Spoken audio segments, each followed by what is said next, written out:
Okay, let's do a bit of a Q&A style video. I do these all the time on my normal account, my other account. We'll do them here regarding social media and growth and that sort of thing.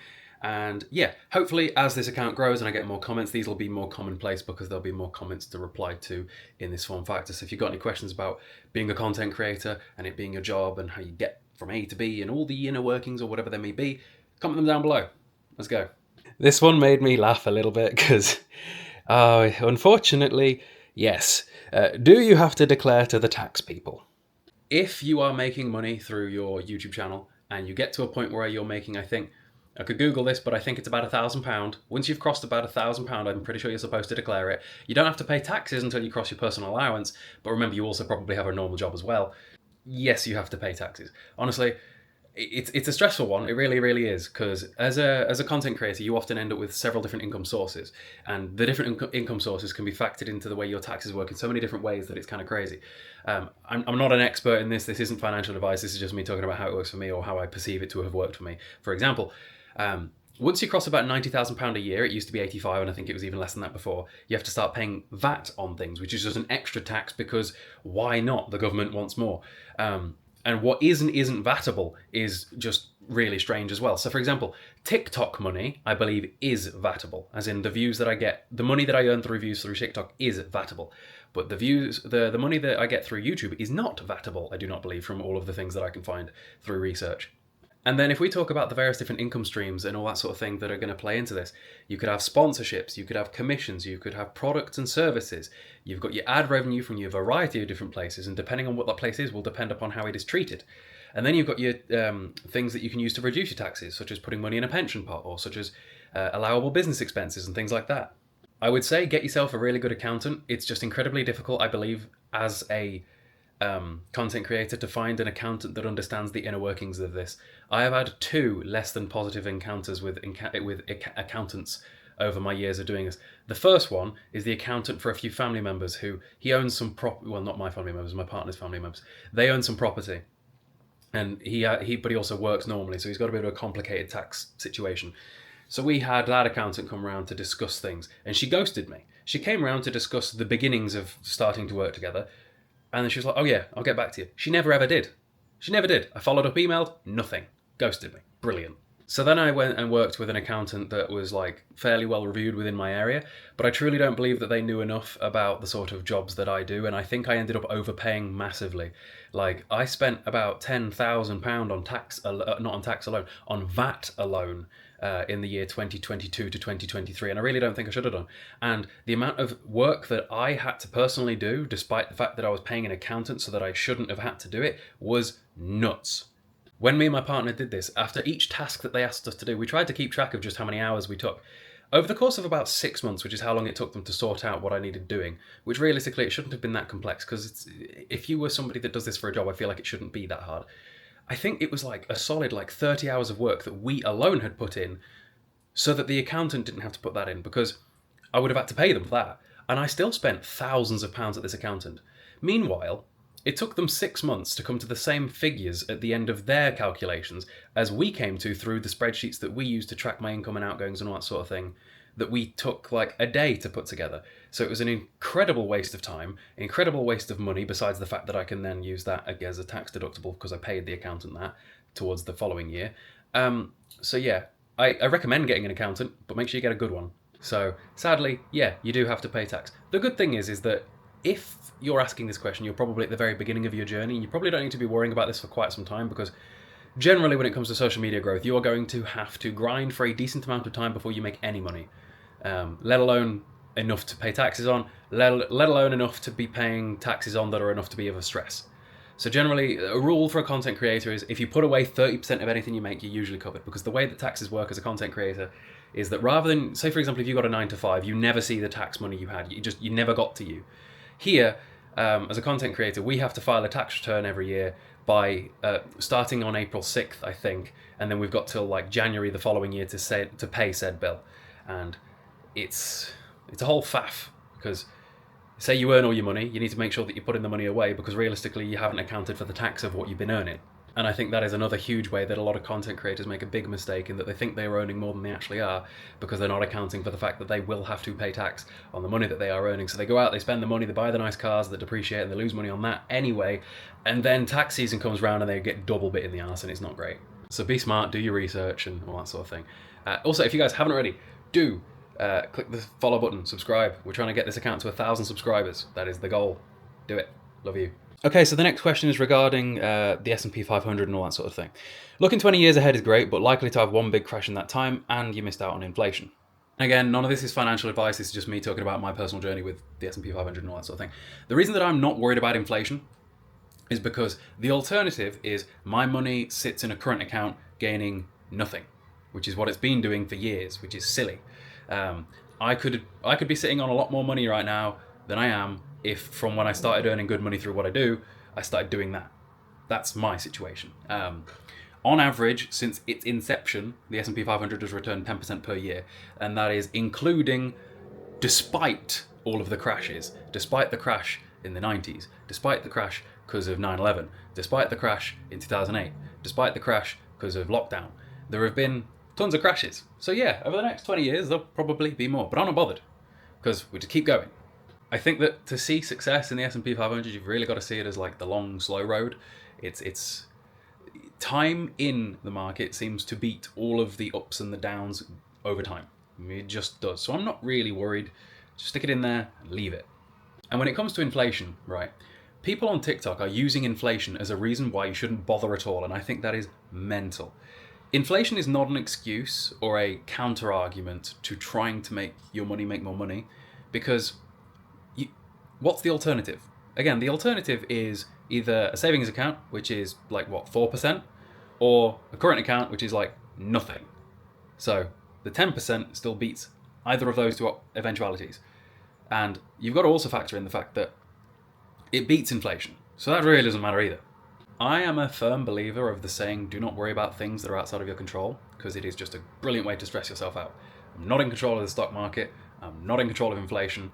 But what I can do is try and make logical decisions based upon the research that I've done and just history. That's all we're doing here. I encourage you guys to do the same.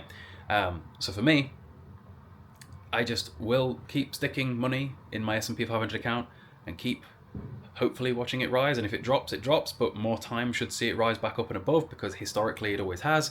Yeah, we can't use history as an indicator as to the future, but it's a logical guess. If I kick a wall 100 times and it hurts 100 times, I'll be willing to bet that if it hurts the 101st shocker, What is actually interesting is I was using ChatGPT because I use ChatGPT for tons of things. In fact, I think I'm probably going to have to start paying for it soon, because every day I'm hitting my limits with what I can use it for. If you use ChatGPT to exempt all of the crashes, it's a crazy percentage that the stock market has gone up. It's mental. Now, obviously, that's a what-if scenario that is literally impossible, and there is likely to be more downsides.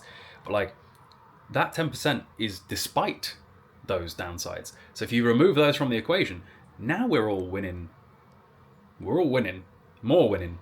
Okay, final question for today. This is one that I'm likely to waffle on for a decent amount of time for, because it's a topic that I think I'm pretty good at and can talk with some expertise on, is regarding quantity of uploads. What would you say is enough videos? Multiple a day, multiple a week? Okay, so generally, and this kind of is a thing with a lot of things in life, the answer to that one is it depends. It depends upon the content you create, because there is no point in me telling you that you need to upload multiple times a day if every video that you make takes hours upon hours to put together. You're never going to be able to keep up that pace. Whereas if you make videos like me, where you're just talking to a camera, or if you make gaming videos where you're just filming the screen and talking, and that sort of thing, you can make more. I think that the way that you work out what your quantity should be is, given the minimum required quality that you are happy with your content, how many, based upon hours per day that you are willing to put into this as an effort, could you feasibly be doing? I don't see an upper limit in terms of how many videos you can feasibly post and grow your social medias with, on TikTok especially. I have seen success posting every 20 minutes, uploading 30 times a day. That is a pace that people are generally never going to hit, so really don't need to be worried about hitting upper levels in terms of how much you can post. Okay, but on the flip side of that, we've got to talk about minimum uploads. So this is a bit of a struggle one, because there is styles of content that is going to make it very hard for you to upload daily. I would say People might disagree with me on this, but fine. Given that the more you upload, the more chance for success you have, that the inverse of that holds true as well. And if you don't upload that much, you have a smaller chance. And given that, especially when you're newer, every video you post is an opportunity for the algorithm to understand the kind of content you create so that it can serve it to the correct people, your videos, your video quantities matter pretty importantly. And as such, me personally, I would never post less than once a day if I was trying to grow. Granted, there are certain content styles that are going to be of such a high production quality and effort or just editing process that you're not going to be able to do one a day, and that's understandable. So it's a bit of a hard one. So again, the minimum answer is how many at a minimum could you feasibly make at your acceptable quality based upon the workload that you're going to put in because of what you're doing. But best case scenario, I would say at least one a day, because you want to keep showing up. Generally, people don't follow you or like you the first time they see you. Generally, somebody clicks the follow button after they've been exposed to your content a few times. People tell me all the time that I live on their For You page long before they ever actually hit the follow button. And they hit the follow button because I used a call to action where I prompted them to if you haven't already, to click the follow button. Like I do in these videos where I go, if you haven't already subscribed, please do. I'm trying to get this account to 1,000. That sort of thing. The good thing is that with TikToks especially, I do believe that it is decently easy to mass produce them or like produce them fast. It isn't like a long form YouTube video which could require hours upon hours of editing, because generally a TikTok is about 60 seconds long, or it is if you're trying to be monetized at some point. Assume that's another topic to touch upon is video length. I'll skim through it here quickly, but it could be a whole video in and of itself. Is the degree to which your video length matters most towards the audience that you are attracting. If you're trying to make money through your TikToks directly through the revenue that you're going to generate through your views, your videos will have to be at least 61 seconds for them to be paying you in the first place once you hit the requirements of 10,000 followers to be monetized at all. But that means that if you grow your account before you are monetized with much shorter videos, like 15-second videos, you are then cultivating an account where the people that follow you are people whose attention spans are not going to go beyond 15 seconds very easily. So pretty frequently, people will say and go on the internet and start complaining that when they monetized, their views dropped. And they didn't. The reason that people's views drop 9 times out of 10 when you look at the people that are doing this is because historically, through the history of their account, they were posting videos that were like 15 to 30 seconds long, and they cultivated their 10,000 followers through that runtime. But then they got monetized at 10,000, and now all of their videos are 1 minute long. But if their videos are only getting 15 seconds of watch time, because that is the max attention span of all of the people that follow them, because that is who they garnered their audience from, they're then going to struggle for that video to perform well in the algorithm. Because remember, the thing that matters most in terms of whether or not your video succeeds in the algorithm is how well people engage with it. And if people click on a video and never watch above 15 seconds because they're used to a 15-second long video, but your video is over a minute, now your video has got less chance of performing well because its average watch time isn't going to be as high as it could be. Whereas if your video is 15 seconds and people watch 15 seconds, now your average watch time percentage is 100%. So of course it does well. And this is why people think that their views dropped once they got monetized, but it's actually just a case of your audience isn't watching your videos for long enough because you tripled or quadrupled the length of your video, but the attention span of the people watching your content didn't quadruple or triple, because of course it didn't. So this is why, best case scenario, I would say start with the content you continue to make once monetized, so that you don't have to make that change up and risk running this losing your views or losing your audience once you start making a different style of content. If you always make 60-second long content, once you get monetized, you shouldn't see an impact in your views because the content didn't change. It's just a case of now you get paid for it. This is what happens all the time. I see people doing this with accounts where they run clip accounts where they're trying to like monetize anime clips and things like that. They'll use mass producible, mass marketable, appeals to everybody videos to try to get to 10,000 followers, and then when they get 10,000 followers and get monetized, they stop because that sort of content isn't the sort of content that is allowed to be monetized anyway because of copyright law, and then they start producing their own content and wonder why their views drop even though they've got 10,000 followers. And it's because not a single person that followed that person cares about that person's videos. All they actually cared about was the anime clips. Does that help? Does that make sense? So realistically, I would say post as much as you can, considering the quality that you wish to uphold, but really try to at least shove out one a day. Because every time you keep showing up on somebody's feed is another opportunity for them to follow you. It's not like anything bad necessarily happens if you don't upload. It's not like you can expect to go backwards in progress if you don't upload. It's a case of not progressing, not posting is the same as not progressing, you know? The way I see it, the way I've always seen it, the way I've always described it is every video that you post is an opportunity to reach people that do not already follow you and therefore an opportunity to succeed. You absolutely never know what video is going to do decently well. Yesterday, me and my partner went to the gym, and on the way to the gym, we went to Tesco to pick up some Pepsi Max. I randomly vlogged a 60-second segment while we were in that Tesco, and that one video has gained me 1,100 followers on TikTok. Just one video. Just of me picking up some Pepsi and just yapping about it while I'm in there. Because you can never predict stuff like this. Ever. A video where I actually give some quality, where I speak on topics like I'm talking about now, that might give me 10 to 20 followers. You never know. So because you never know, you throw as many things at the wall as you possibly can, assuming they're of sufficient quality in your head, and hope that some of them stick, because some of them will. But if you throw 10 things at a wall, as in like... Oh, okay, if you throw 7 things at a wall, so seven uploads across 7 days, you've got 7 chances for something to stick. If you throw 3 a day at it, well, now you've got 21 chances for something to stick. If you're like me and just sit here and pump things out all day because it's my full-time job, now you've got loads of chances. Do you see what I mean? But this is the inverse. This is the same problem that you have once you do get monetized. So obviously I've seen the problem where after you cross 60 videos in a given month, once you are monetized, you'll see your RPM start to drop for the remainder of the month. Which means that this difficulty in coming by views and approach of throwing things at a wall until something sticks gets a little bit harder to achieve, but that's where you've got to try and make better videos in general so that you understand the algorithm and understand the people that are watching them so that they actually continue to watch them so that you get better performing videos on average. But because of the nature of TikTok, you'll never see such tight peaks and troughs as you will on, say, YouTube, just because that's how that works.